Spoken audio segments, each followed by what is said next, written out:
ታዲያስ አዲስ የምታደምጡ ታዲያስ አዲስ ነው። በያላችሁበት ጥሩ ጊዜ ነው የምንመኘው።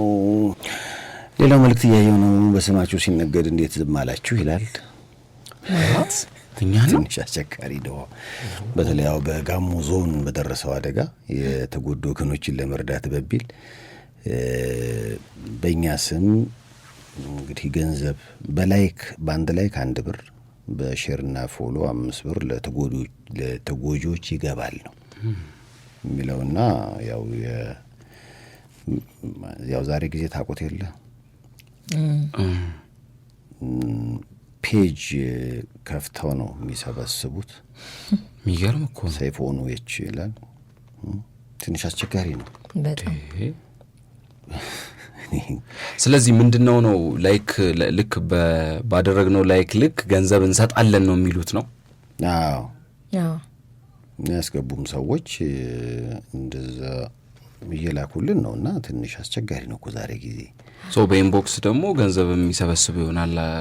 ቢቲካሽ ደግሞ ይሰበስቡ ይችላሉ። ይሄኛው ደግሞ ሌላኛው ደግሞ አማራጭ ነው የዚህ ፔጅ እንደዚህ አንደኛው ፔጁን ይሄ ፎሎወር መጨመር እሱ አናው ነው።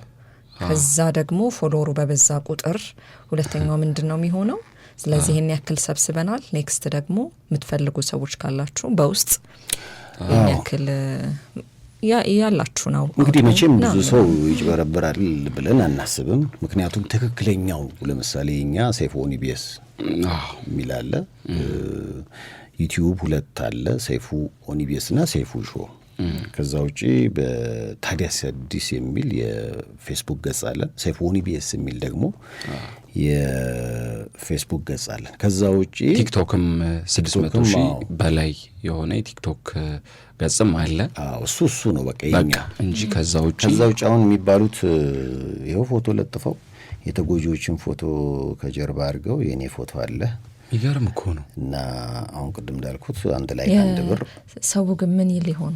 እሺ ጥሩ ነው። ላይኩን ስታዩ ያስደነግጣል። ላይኩን ተመልከቱ። 200 ምናምን ሺህ ተከታይ እኮ አለው ይሄ እና አስቸጋሪ ነው በጣም። ስለዚህ የኛ ትክክለኛው ፌስቡክ ገጻችን 324K ነው።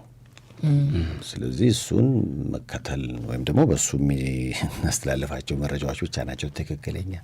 በጣም ያስገርም እኮ ነው እንጂ አሁን ቅድም እንደተባለው በጋሞ ዞን በደረሰው አደጋ እያሉ እንግዲህ 2 ወንጀል ሲጀመርም ተከልክሏል እኮ መንግስት ካስታወሳችሁ በሱ ፍቃድ ውጪ እንጂ በግል እንደዚህ አይነት ነገሮችን ጎፈንድሚ ወይም በሌሎች አማራጮች መሰብሰብ እንደማይቻል መነገሩን እናስታውሳለን። ከሰዓት አሁን ከደቂቃዎች በፊት እንደው ምናልባት ስለ ሌባ ስናወራ እኔ ገንዘብ እንዳስገባለት መሆኑ ነው የሰው አንዴ ሰው እንግዲህ የተጠለፈች አንዴ ቴሌግራም ቻናል መሆኑ ነው 20 አለኝ። ምንም አልጻፍኩለትም እንደምትመለከተው ለሰው የሚላክ ብር ነበረና የኔ ሞባይል ባንኪንግ ብሎክ ተደርጎብኝ ስለሆነ ነው 37,000 ብር ላክልኝና በጧት አስገባላለሁ በጣም አስቸኳይ ስለሆነብኝ ይቅርታ ግን ብሎ እቺ እጅ ምልክቷን አስገብቶልኝ አመሰግናለሁ። ከዛ ከስር ደግሞ እንደምትመለከተው ስሙንና አካውንቱን ታዲያ በዚህ ኮማንነቱ ማውጣት ይቻላል። ለዛ ነው ስክሪንሻት እሱ አጠፋው ወዲያውኑ እኔ ስክሪንሻት አድርጌዋለሁ። እናጀሬ በጣም 37,000 ብር ግን እንዲሁ ዝም ብሎ ሚላገ ሃይ ብሎ 37,000 ብር ሰጠኝ። አንዳንዱ ሰው አሁን ለምሳሌ ትደነግጫለሽ። ማን ሊሆን ይችላል? በዙሪያሽ ብዙ የተቸገሩ ሰዎችን ታስቢና ይሄ እኮ ምን መሰለህ አሁን ለምሳሌ 100 ሰው ጋር ዛሬ ቢልክ ከ100 አንድ እንኳን ቢሳካለት እኮ ውጤታማ ነው። አንድ ቢሳካለት ማለት 40,000 ካለ እንዴት መሰለሽ መጠን አይደለም። ለምን ግን 37,244 ብር ከ50 አላረ 244 የለኝም ብዬ ትንሽ ከባድ በጣም እያንዳንዱ ነው። ከተነሱ የዲጂታል ዘመን ላይ መጠንቀቅ ያስፈልጋል። ቅድም እንዳልነው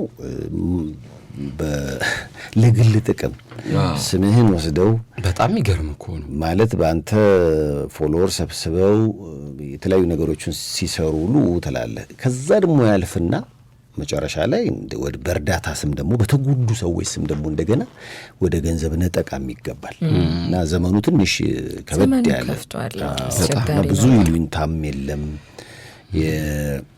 እግዚአብሔርም በጣም የተናቀበት ዘመን ነው የሚመስለው። ፈሪሃ እግዚአብሔር በጣም እና ምክንያቱም የሱ መኖሩን ማመን ይሄማ ያስቀስፋል ብሎ ማሰብ ያይተውሱት እና እንዲህ መደፋፈር በጣም ከባድ ነው። እና አሁን እንደምታየው እዛ ጋር የተቸገሩ ሰዎች አሉ። ለነሱ መድረስ እንኳን ባይችል እንዴት በእነሱ ስም ይነገዳል? በጣም ግን ሰይፉ በነገራችን ላይ በገንዘብ ብቻ አይደለም እኮ የሚነገደው፣ የመልካም ስምነትንም ትርፍ ለማግኘትም ነው የሚነገደው። እውነት ከልብ መርዳት ካለብን እኮ በጣም ብዙ መንገዶች አሉ የምንረዳበት እና እኔ ይሄ እርዳታው ራሱ ለይምሰል ነው፣ ለይስሙላ፣ ለእይታ የሆነ የተቸገርን ይመስለኛል። ልክ ስሰጤውኝ አይነት እንደዚህ አይነት ነገሮች ያው ሁሉም ማለት ግን አይደለም። በዚህ አጋጣሚ በቅንነት ሄደው የሚያገለግሉ ሰዎችን ደግነት ማጉደፍ እንዳይሆንብን። በነገራችን ላይ መረዳዳቱ ባይኖር እኮ ብዙ ነገራችን መልኩ ይሄ አይሆንም ነበር። ልክ ነው። ግን በቃ እሱ እየበላ ለሌላ እያበላ የሚኖረው ህዝብ ብዙ ስለሆነ የማይነገርለት ሰው ስለሆነ ነው እንዲህም መቆም የቻልነው እንጂ እንደ አለው ችግር ቢሆን ብዙ ነገሮችን ፊት ለፊት ወጥቶ ፈጦ የማየት ነገር ይኖር ነበር ብዬ አስባለሁ። አንዳንድ ጊዜ እኮ ልክ ነው መነገሩ፣ መታየቱ ሌሎችን ያነሳሳል ነው ዋናው ነገር አይደለም። በቲቪ መታየቱ እየረዳ መሆኑን ማሳወቁ ምናልባት ሌላ ሰው ያነሳሳል፣ ሌላ የተቀመጠ ሰው ያንን አይቶ መርዳት ይችላል የሚለው ነው። ግን አንዳንድ ጊዜ ደግሞ ያ የሚረዳው ሰውዬ ደግሞ ሲታይ ነገ የት ቦታ እንደሚደርስ አይታወቅምና በተሻለ መጠን እነዚህን ባላንስ አድርጎ መርዳት አሪፍ ነው። ግን በሰው ስም መነገድ ግን ወንጀልም ነው፣ ያን ሰውዬም ህይወቱን መበጥበጥም ጭምር ነው። ስለዚህ በሶሻል ሚዲያ ላይ በጋሞ ዞን ለተፈጠረው ችግር በላይክ በሼር እንከፍላለን እንሰጣለን ወይ ደግሞ እንዲህ እናደርጋለን የሚል ምንም አይነት መልእክትና ሀሳብ ከኛ እንዳልመጣ ግን ነው። ይህንንም ደግሞ ሰይፉ ባሉት ኦፊሻል በሆኑት ገጾች ራሱ ማሳወቅ ተገቢ ነው እናስባለን። የሌላውን እያሳወቀን መጨረሻ ላይ ወደኛው መጣ።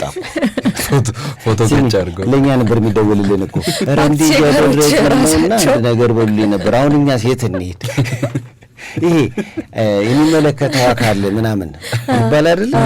የሚመለከተው አካል ራሱ የሆነ እንዲመለከተው የሚፈልገውን ጉዳይ የት ይዞ ነው የሚሄደው? እሱን ያዝልኝ። አሁን ፍርድ ቤት ራሱ የፍርድ ቤቱን ጉዳይ ይዞ ነው የሚሄደው። ዳኛ ሲፈልግ አይነት ስሜት አለው። ለማንኛውም መረምን በቃ እናጅሬ ናቸው፣ ተግባብተናል። ናጅሬ